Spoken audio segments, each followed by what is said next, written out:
A wealthy lawyer was riding in his limousine when he saw two women along the roadside eating grass. Disturbed, he ordered his driver to stop and he got out to investigate. He asked one woman, "Why are you eating grass?" "We don't have any money for food," the poor woman replied. "We have to eat grass."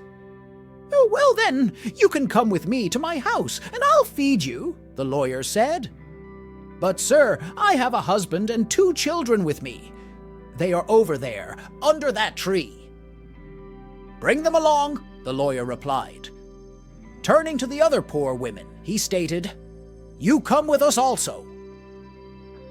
The second woman, in a pitiful voice, then said, "But sir, I also have a husband and 6 children with me."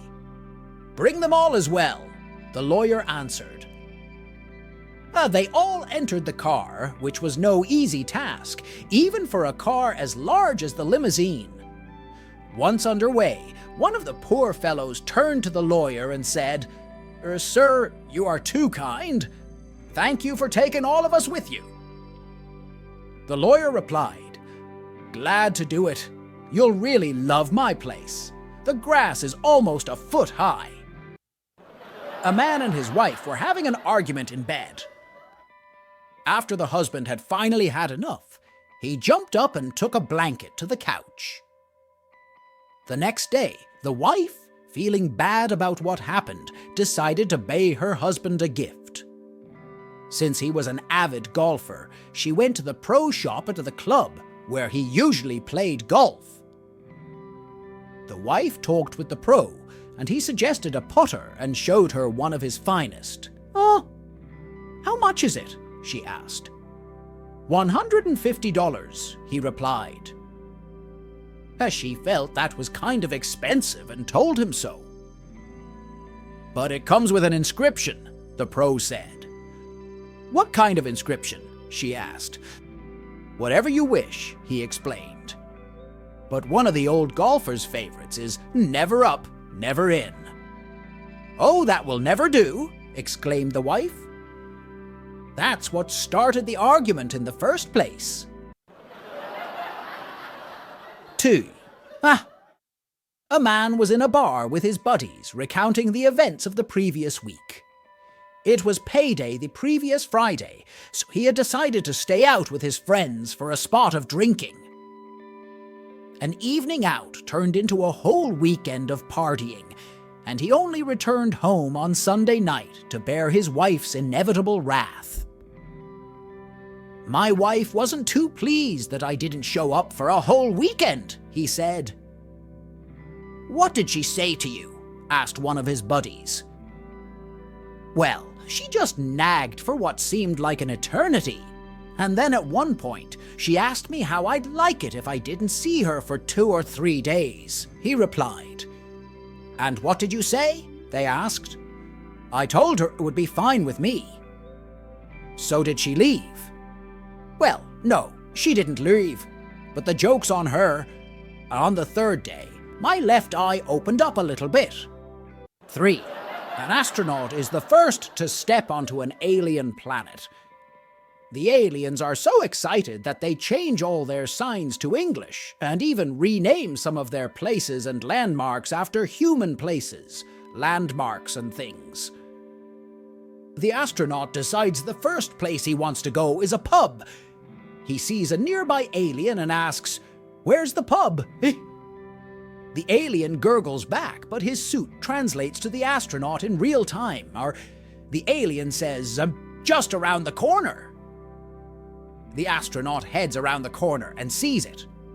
It's labeled the keyboard, and he asks the bouncer, "Why is it called the keyboard?"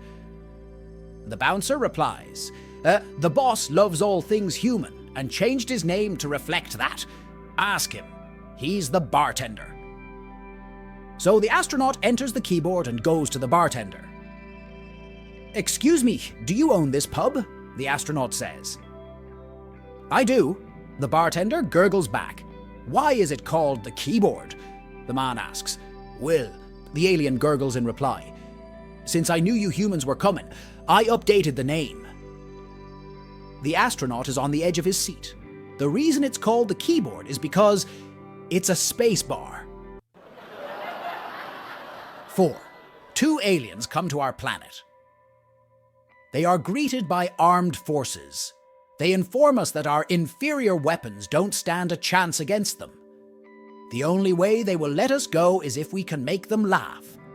However, they have seen all the jokes there are on the internet, and only a new original joke will work for them. Humanity gathers the greatest comedians and scientists to come up with an original joke, but everyone's opinion on what is a good joke turns out to be in conflict. Furious, one scientist proclaims that we have to know which of our earlier jokes the aliens at least found funny. All the comedians and scientists agree on this, so a scientist goes to talk with the aliens and asks them which of our old jokes they laughed at the most. The aliens respond. Aliens. The one where this reality TV star becomes the ruler of the free world. The scientist is taken aback and thinks for a second before responding. Scientist. But that wasn't a joke. That actually happened. The aliens burst out laughing and left the planet without saying a word. 5. A man just moved to a new town from far away and one day decides to take a walk around to get to know the area. While walking down the street and checking out all the stores along the way, he noticed one that seemed unusual. The sign above read, "Jerry's Double-Flavored Apples." Curious, the man walks inside to check it out. He walks up to the storekeeper behind the counter and he begins to ask him about his product. "I've never heard of double-flavored apples. How can there be such a thing?" he asks. The storekeeper replies, "They are exactly as advertised, good sir. My specialty. Think of any combination of flavors, and we have an apple for it." Still skeptical, the man asks for a sample. "I must try one before I can believe you," he says. The storekeeper is happy to oblige and hands him a carefully selected apple from behind the counter. The man takes a bite. "Peaches," he exclaims. "I definitely didn't expect that." The storekeeper then smiles and says, "That's only the half of it. Now flip it over and take another bite." So the man flips it over and takes another bite, and his eyes widen. "Tastes like cream! Peaches and cream! This is brilliant! Are you telling me that every apple in this store is flavored like this?" The storekeeper is now very pleased. He hands the man another apple and tells him to take another bite. "Strawberries!" The man is now speechless. The storekeeper says, "Now flip it over." "Chocolate! Chocolate-covered strawberries! This is the most amazing thing ever." The storekeeper says, "We have all kinds of flavors here. Anything you want, we've got it." Still baffled and a little unsure, the man asks, "Any flavor I want? Are you certain about this?" The storekeeper confidently replies, "Yes, sir. Anything you can think of, we've got it." "Anything?" "Yes, just try me." The man then thinks really hard for a moment and comes up with something. He says, "Well, there's one thing I haven't tasted in a very, very long time. I would really like to taste some good pussycat again. If you can get me one that tastes really good, I'll finally believe you." The storekeeper is now delighted and says, "Ah, sir, you're in luck. I have just the thing for you. Wait here." Then he goes into the back room. Minutes later, he comes out with a perfectly shaped, shiny red apple. "Here," he says excitedly, "try this." Equally delighted, the man takes the apple and takes a large bite. He chews it slowly for a moment, but his face quickly turns sour and he spits the apple out in disgust. "This apple tastes like total dirt. What the is this you gave me?" The storekeeper then says, "Ah, now flip it over." 6. A woman decided to give herself a big treat for her 70th birthday by staying overnight in a really nice hotel. When she checked out the next morning, the desk clerk handed her a bill for $250. She demanded to know why the charge was so high. I agree it's a nice hotel, but the rooms aren't worth $250 for just an overnight stay. I didn't even have breakfast. The clerk told her that $250 was the standard rate, and breakfast had been included if she wanted it. She insisted on speaking to the manager. The manager appeared and, forewarned by the desk clerk, announced, "This hotel has an Olympic-sized pool and a huge conference centre which are available for use. But I didn't use them. Well, they are here and you could have." He went on to explain that she could also have seen one of the in-hotel shows for which they were so famous. "We have the best entertainers from the world overperforming here. But I didn't go to any of those shows." "Well, we have them, and you could have." No matter what amenity the manager mentioned, she replied, "But I didn't use it." And the manager countered with his standard response. After several minutes of discussion, and with the manager still unmoved, she decided to pay, wrote a check, and gave it to him.